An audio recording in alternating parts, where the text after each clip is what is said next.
property. Basically, I say does 2 appraisals. I mean, they're not really doing 2 formal appraisals, but they're given a current value of the property and an ARV after repair value, essentially, right? You've got to know what appraises. How far can we go with this after repair value? The answer is 110% of value, okay? So we can actually go over the appraised value with this product. Now, for anyone sitting in here, if you're thinking like, hey, this would be kind of cool for my own house, you can do a 203K refi on your own house. Go in there and whatever you guys want, essentially, hey, I need a new kitchen. Do a 203K refi. That's a definite option, but you can go to 110% appraised value, and frequently, if you're looking out there in the marketplace, you can't find a house for what you're looking for compared to what it would take to put $100,000 into your own house and what you would end up with as a final product there. So, like I said, appraiser visits the property and confirms that all the mandatory repair items have been addressed. And I'll be honest with you guys, sometimes if it's a minor item and these people are like, we're trying to like fit a certain number of dollars into this thing, and this is like, okay, well technically it's a mandatory item, but it's really not, it's not going to kill anyone, or it's not going to, no one's going to break their neck and trip over it or whatever. I'll say, guys, we'll leave it out and just see what happens with the appraiser. If the appraiser calls it out, we're going to have to layer it in. I'm not going to leave the big stuff out. I mean, it's got to be something that's relatively minor, but something they really don't want to, or maybe, they want to do it themselves in some cases. Listen, I can take care of that without any problem. So anyway, appraiser's going to confirm that we've done at least a relatively good job in identifying the mandatory repair items, essentially is what they're looking for. Like I said, 2 general appraisals, current value, after repair value. Settlement occurs. You get paid at that point. And then we start doing work, essentially. Really, you're done. You guys are done at that point. I do have agents that feel like they need to stay involved with the construction portion of it. I would encourage you not to do that, but if you want to, I mean, you're welcome to. I mean, you're just kind of getting in the minutia of this thing when now it's really between the client and the contractor. I will step in if I need to, and I just had one in Petersville Road in Knoxville. And so we go to do the initial feasibility study, and I'm like, where's the client? Oh, he's not coming. He's not coming. We're renovating his house. He's got to be here. What are you talking about? Well, we get him on the phone and talk to him then. And I'm like, okay, I don't know. This is not starting out well. You just tell, right? You can feel it when it's just not starting well. I said, all right, well, let's see what we got here, because the property's in pretty rough shape. There's outbuildings that need to be taken down. There's just no heating on the second floor. I mean, there's no air conditioning in the house, a lot of stuff to be addressed. So it needed a septic system. So it's part of it, $25,000 right there. So we continued down the path, and I produced our report, and then everyone just disappears, basically. And we follow up a couple weeks later, like, hey, what's going on? And, well, we're having issues with the septic system. And we may get the seller to fix it, we may not, we're not sure. Okay, great, guys. Put the file in that, put it in this section over here in the file cabinet. Let us know when you're ready, and we're right here for you. So like 2.5 months later, we get a phone call. So, oh, we're ready, we got a contractor bid. Oh, you got a contractor bid? You found a contractor? Yep, we're good to go. Okay, cool, this is fine. We'll write it up, boom, good to go. The seller ended up taking care of the septic system, so that was handled. Go to closing, everything starts fine. The guy's supposed to be in by Christmas. Him and his wife, brand new baby, and I'm talking lead paint all over this house, so they can't be in that house when this is going on. They absolutely cannot be. Contractor doesn't have, which the lender should have checked on this, what's called an RRP. Do you know that any property in Maryland that's worked on by a contractor prior to 1978 is required to hold, by law, an RRP? What's an RRP? Repair, renovate, paint license. And it's basically I've had clients freak out, oh my God, we're getting into this lead paint issues now. But everyone calm down. It is just a requirement for the contractor from a worker safety perspective, site safety. And that's what it is. Protect the site so people aren't 2-year-olds walking through there picking up lead paint, or a worker's got lead paint on his clothes and they end up going home and their child jumps on them, is now exposed to lead paint. And I mean, let's face it, guys, when we hear lead paint, but what is it? It's a poison. It's poisonous. And they say that we have a population, a generation in prison in Baltimore because of lead-based paint. Remember the Freddie Gray case a couple years ago? Remember that whole thing? He was a lead base paint victim. He got a payout of $250,000 a few years earlier because of his exposure to lead-based paint, and it was proven in a court of law that he was exposed and it did affect him behaviorally, and he got a $250,000 payout. So, you know, it's the real issues is what it comes down to. So anyway, contractor starts the work, he's getting going, all of a sudden dies. There's a cot in the house, there's a little refrigerator there, and the buyer's going in and out of there every couple of weeks. They're like, well, how are you often you going there? I don't know, every couple of weeks. I said, well, maybe you should go there a little more often. So let me swing in there. So I swing in there, and they've barely gotten things going. We did one draw on it because we took down the outbuildings and paid them out on that. And the thing's just falling apart. I said, where'd you find this contractor? And he said, well, and then it was the only contractor I could find. We couldn't find a contractor. Everyone told me that I had to find my own contractor. I'm like, oh, I have a contractor's list of someone that would come in there and knock this thing out. So what it comes down to is tomorrow he's getting fired, and the new contractor I've got come in, he's done all this pricing. The other guy was a little low, so we had to do some finagling and adjusting to get them where they need to be. But the other contractor, he'll step in, he'll knock this thing out in 30 days, and we'll be done with this thing and get this family in the house. So that's a perfect example of a contractor gone wrong, but you know, we just fell out. He wasn't at the initial feasibility study. That's where this thing would have just, we would have nipped it in the bud right there, and we would have proceeded, you know, very, very successfully. But we'll recover from it, and we'll be okay. So contractor work phase, like I said, right? So appraisal, closing, contractor starts work. Contractor is required to start work within 30 days of closing and required to finish within 6 months. So it's funny, the difficult stories, I know right in the beginning when they're going to happen. I had a project go 1.5 years because she just didn't know what she wanted. He's like, don't worry about it, just write it up, the contractor and I will figure it out. Like, oh, okay, there's gray areas, we got gray areas, not good. So sure enough, we ended up with a very successful project, but it went 1.5 years. So they just get extensions, you know, 3-month extensions, over and over and over again to get us to where we need to be. So work ends, we have 1 to 5 draw inspections as work is completed. We're required to be on the property every 30 days, essentially, for these draw inspections. Does that always happen? No, it doesn't. If the lender's not barking at us, you know, we're not going to worry about it too much. We do want to know that the client and the contractor are engaging and that we're progressing, you know, on a daily, weekly basis. You know, we're making progress is what it really comes down to. So basically, I go out, inspect for each draw. I'm the only one in the company that is a consultant, so all my other guys are all just, you know, home inspectors and commercial inspectors. So we inspect the work after each draw, takes photos, get some signature, forwards everything to the lender. Within about 7 days, typically, a check is going to arrive in the mail to the client. It's a 2-party check. It's going to endorse it, hand it to the contractor, and keep going. 10% is held back on each draw. So it's a $10,000 draw. The lender's holding back $1,000 for the final once everything is actually 100% completed. Now with the home style, as I mentioned, this home style renovation project, conventional product, basically, you know, they're developing this thing, like, all right, we're going to come up with some guidelines for this thing. Okay, what are we going to do? Well, I got these 203K guidelines over here, let's just grab that. Yep, stick it over there, call it a home style, boom. So they basically use the identical guidelines that were in the 203Ks for these conventional home style product. There's been talk of a VA product out there. There's one that emerged for a very short amount of time and it disappeared. So we'll just see, I think just generally, I've got more and more lenders calling me saying, hey, we just put a renovation program in place. Didn't have one before. So it's interesting, I don't know what the dynamic is there. Sure. I actually have a VA reno product. Oh, awesome. It's up to $50,000 in renovations, but that is offered. Oh, great, great, great. What's the name of it? The product, do you know what the name of it is? Is there any particular name designation to it? And you're a lender? I am. Awesome.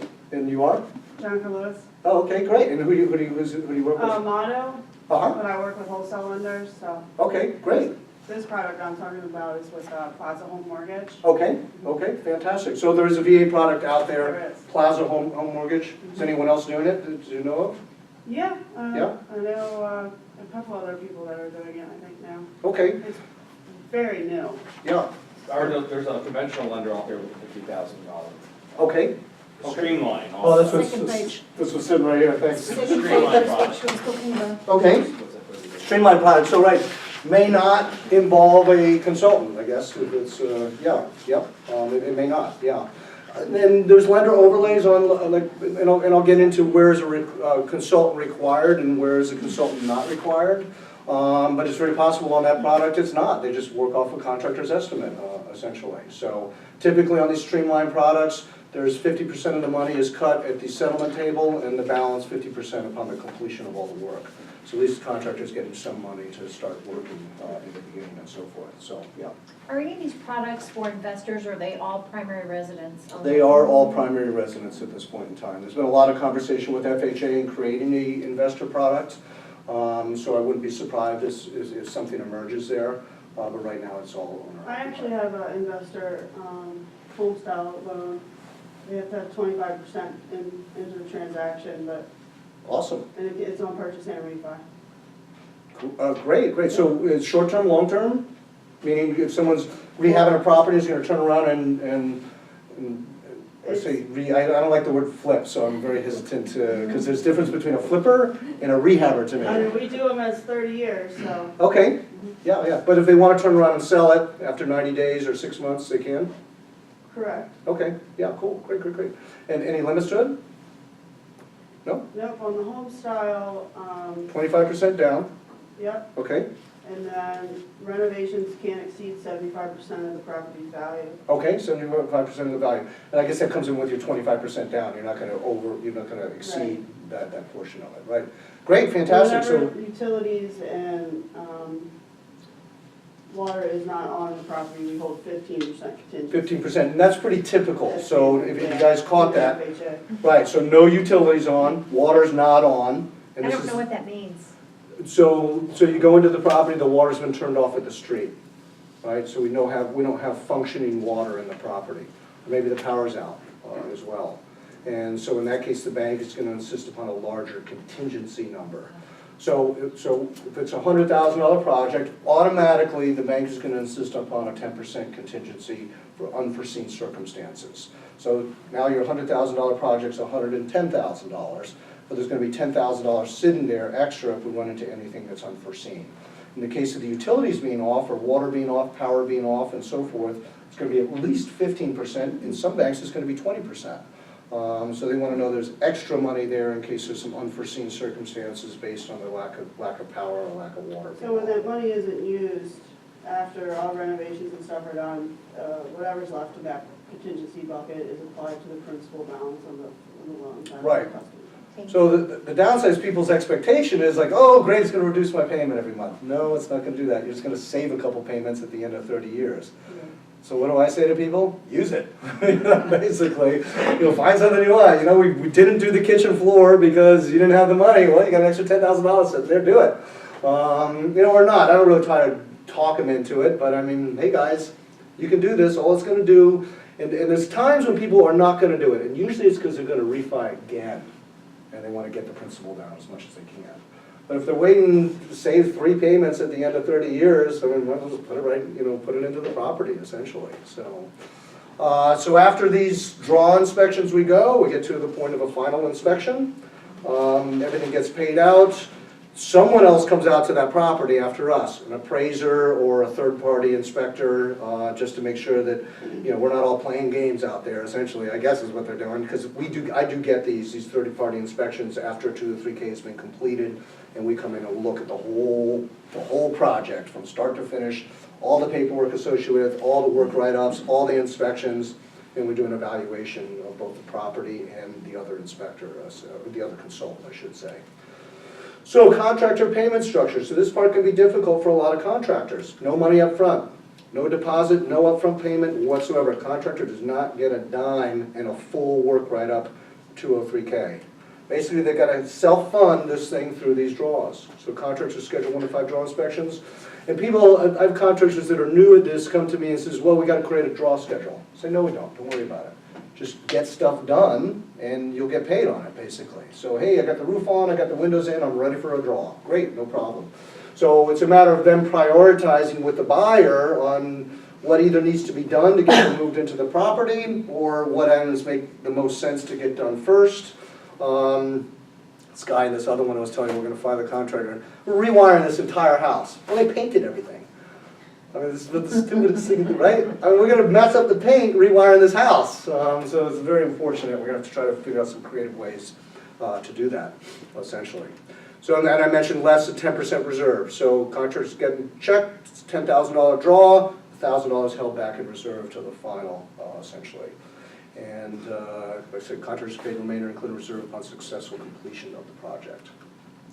So that's our full work right up 203K contractor payment structure. So, second product. Any other questions on that? Yep. Is it difficult to make adjustments, like you talked about the contractors when we switch from one to the other? How do they make adjustments in that within, still keep within the scope of what they had alone? Change orders in this case. And it's going to be challenging on this one. The buyer's going to end up doing some work here, is what it comes down to. Go with sweat equity. Well, yes, sweat equity is going to have to. Like, we only have $8,000 in there to paint the exterior of this house. It's a 1910 wood structure that's been painted multiple times. It's got peeling, flaking, chipping paint everywhere. I mean, that thing needs to be prepped properly, and probably hasn't the last couple times it got painted. So $8,000, I mean, it's really a $14,000 painting job is what it is, not an 8. So what are we going to do? Well, the client, the buyer, the owner now, right? It's not the buyer anymore. They own the house. He's in commercial construction. He's got some friends. They're going to come prep it, basically, so the contractor can come in and paint it, right? So in this case, just because of that rollover to the different contractors, he underbid it. The other one, they're going to have to do something. And this other contractor that I brought in, I mean, he's fantastic, and he's trying to keep his prices low just to kind of help these people out and get them in the house. Plus, it's wintertime, so he's got 17 guys to keep busy as a contractor, and they're all skilled and good guys. So, he's going to make he's going lower than he normally would if we're in the hot heat of the season. But the buyer's going to have to step in and do some sweat equity on some of this stuff, essentially. And luckily they can. He's got some capabilities and friends that are in trades and so on and so forth. So streamline 203K. So basically, same process in the beginning. We go in and do this feasibility study. After the feasibility consultation and contractor bid documents are generated, we're done typically, basically. I don't even know what happens after that sometimes. They get that, here's a feasibility study, here's your blank copy with blank numbers in it to go and pass out to various contractors. They get their pricing and so forth, and basically we're not involved anymore. Now there's exceptions there, and the exception is lender overlays. So there's a number of lenders out there that just like, you know what, I just want the consultant involved through the whole process. And that's fine, whatever you guys want to do, guys. We'll just stay involved, and it just depends on the lender, essentially, on whether we stay in or not. So the contractor's bid document, in this case, becomes the document used by the appraiser. So if we're not still involved, the appraiser's going to go out with the estimate from the contractor, and they're going to basically use that as identifying what are the mandatory repairs and the after repair value and so forth. In this case, the contractor's paid 50% of the total project at settlement, and the balance upon completion of all the work. So in this particular case, contractor's getting a check at settlement. Here's half, boom. He's got materials to get got money to get materials and get projects going and pay for some labor and so on and so forth. Is it hard to find contractors that'll operate with no money down? What do you think? Mm-hmm. It can be, but it's not necessarily. I mean, they are out there. I mean, I have 2 I really like working with, and they'll take them all day long because they're successful, they have credit lines, they have 30 days, 45 days with their vendors.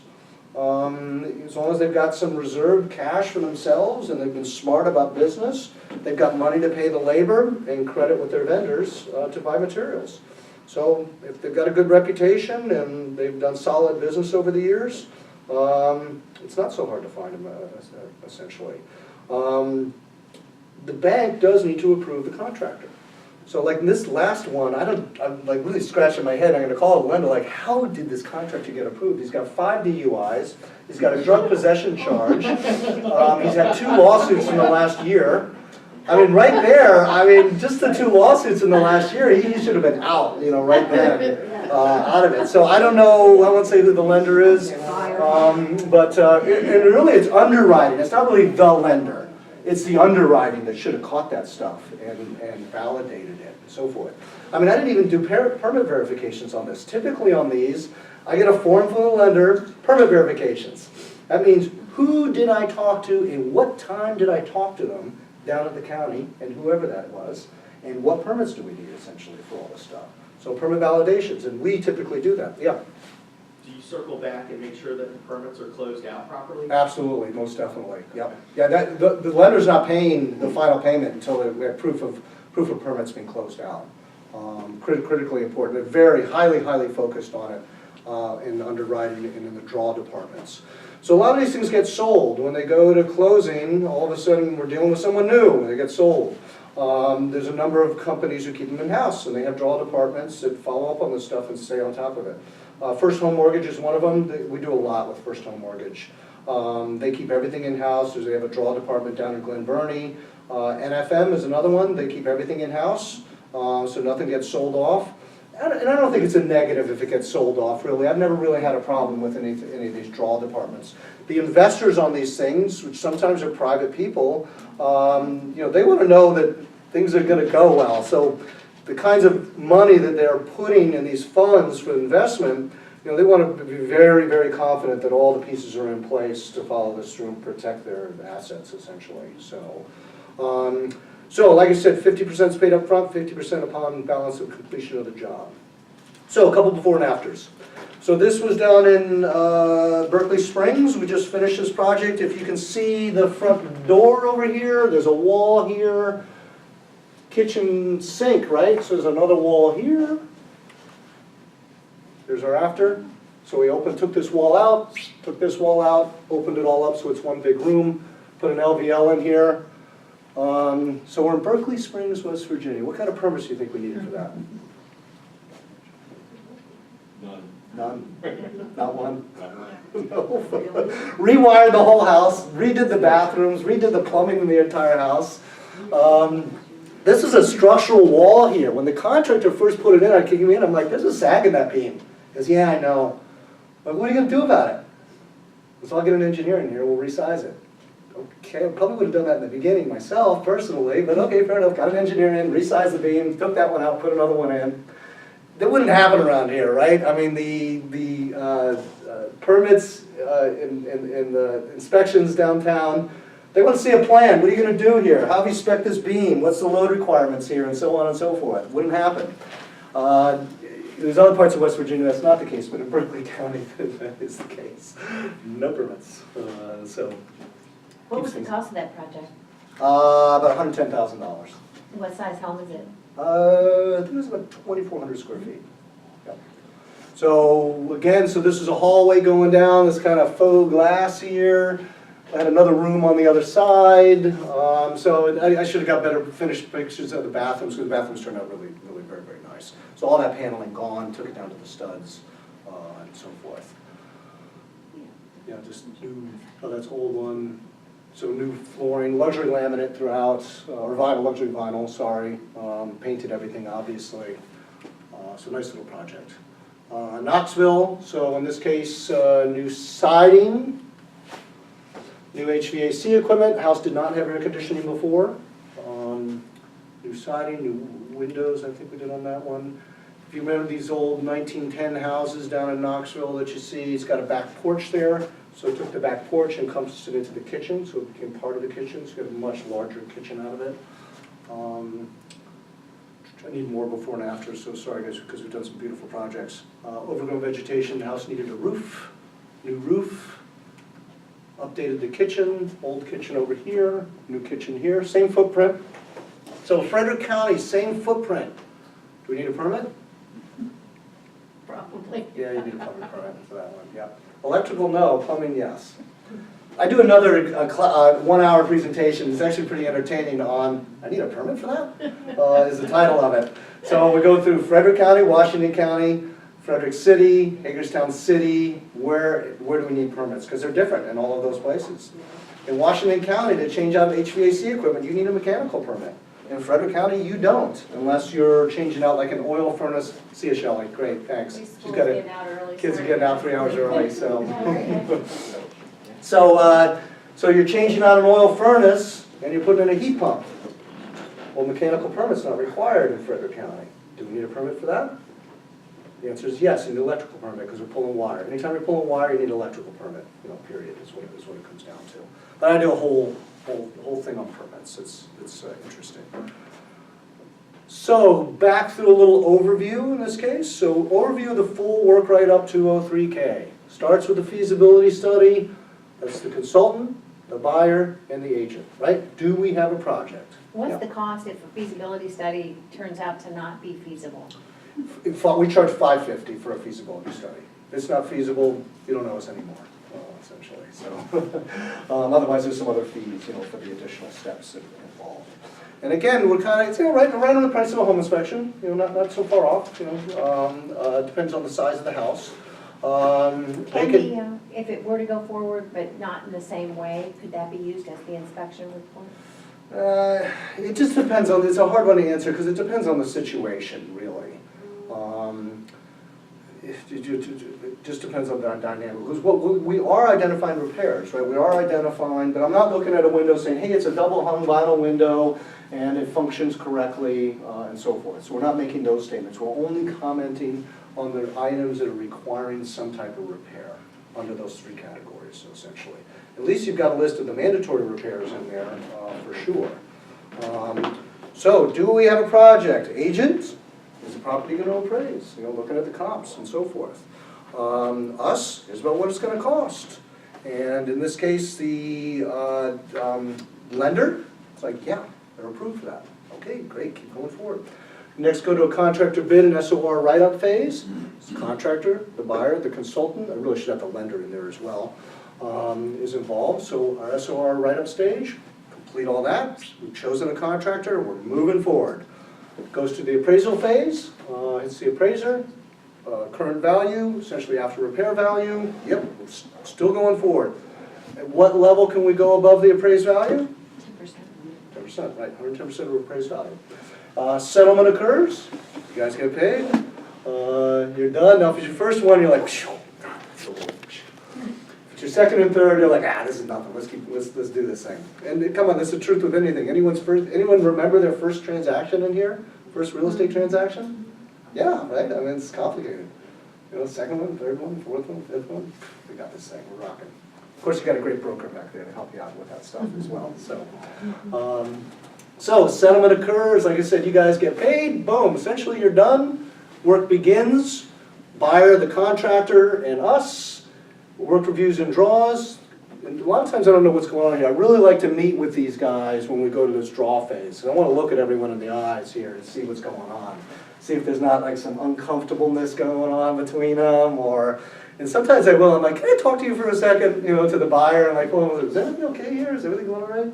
And sometimes I'll get a story, well, not really, tell you the truth. Tell me what's going on. So we're going to put someone in a headlock and bang their head against the wall, we're going to just have to do that, basically. Fortunately, most of the time, they're going to take our advice on a contractor. We get nothing from contractors, to be just crystal clear. We get paid in every phase of the project. My only desire in providing a really quality contractor that's fairly priced is our life's just going to be a lot easier. I mean, I put hours into this other project in Knoxville. I don't want to be spending this time there. I'm not getting paid for it. But I just can't see this family go through this with this contractor. It's just a train wreck, and you just got to fix it, basically, and move forward.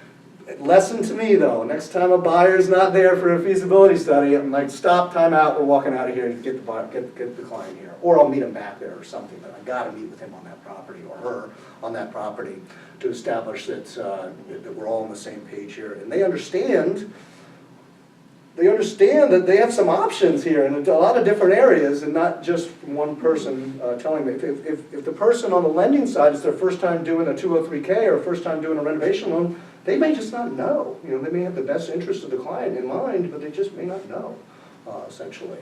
Because they're not necessarily getting a lot of coaching in their operation about how to do these. Would you agree? You might. Well, I know my specific lender, they have like a whole team, that's all they do. That's what they do, right. Yeah, they're not like mixing in with different types of loans. Yeah, yeah. And that's a great way to do it, right? Because now these people are well versed and, how we execute this. Yeah, they know what they're looking at. And I do want to make a correction, on the investment, it's actually only 15% down on the purchase. Oh. Wow. It's 25% max, the max LTV on a refinance is 75%. Awesome, okay, good, no, 50% down, that's Yeah. great. We'll keep that in mind. You got a little, is that in your information here? That's not, I'll get with you after. Okay, yeah, cool, great, fantastic, yep. So work reviews, draws, execute, consultant, contractor, buyer, lender, boom, draws are coming in, and then we go to the final inspection. It's a consultant, a contractor, lender, and boom, we're done, moving on, they're moving in. Sometimes, why I don't get good after pictures sometimes, well, sometimes, you know, they're moving in, right? I mean, nothing's really set in there. Sometimes they're just slobs too, you know, that does happen. No, I hate to say, I'm like, oh my God, you just did $110,000, I want to say that, of course I don't say that. $110,000 renovation of the house, it's a mess in here, you know, it's like, I can't even get after pictures of those houses, but hey, everyone lives their own way, you know, so streamline 203K, just to review, feasibility study, get the consultant, the buyer, and the agent, same as the full work write-up. Contractor bid, that contractor bid goes to the appraiser and acts as the vehicle there, goes to settlement, you guys get paid. And I know that's not your only motivation to get paid, you know, I get it. You want to find people houses, right? I mean, you know, and so I keep saying that, but you do like to get paid for your efforts, I'm sure. Goes to settlement, boom, work begins with just the buyer and the contractor. Again, at settlement, 50% of the funds go to the contractor at settlement. Work begins, and then final payments and so forth. So we got home style, we got a VA renovation loan, we got an investor home style loan, we got a full work right up 203K, and we got a streamline 203K. It's got 5 products there, I guess. So any other questions? Is the streamline 6 months too? Yes, it is. And you mentioned that sometime, can the buyer do some of the work himself? They I can, thought they as long as they're not under the mandatory repairs, it's a great question. As long as it's not under the mandatory repairs category, okay, so that's one. As long as it doesn't require a licensed contractor. Now, okay, homeowner, it's a handyman, he's a pretty handy person, right? He or she, right? Pretty handy person. Can they do all the electrical work themselves if they want to? No. Berkeley County, they can. I don't even can you use a family member that's licensed? Everything's got to run on a full work write-up. You can have like 4 vendors on the streamline. On the full work write-up, you've got to use a general contractor.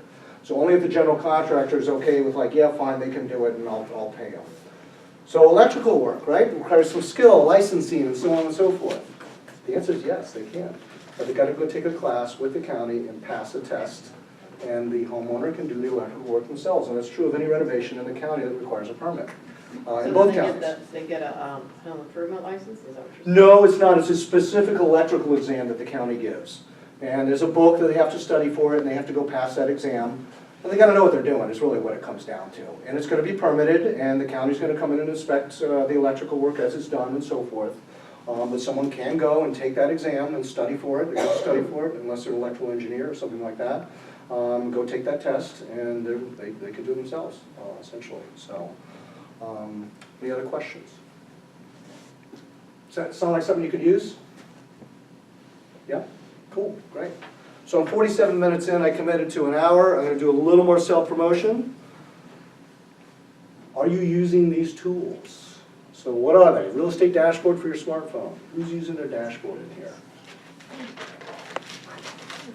Mike? Yes? Who knows what their dashboard is? What's yours? Yeah. Oh, you. Paula uses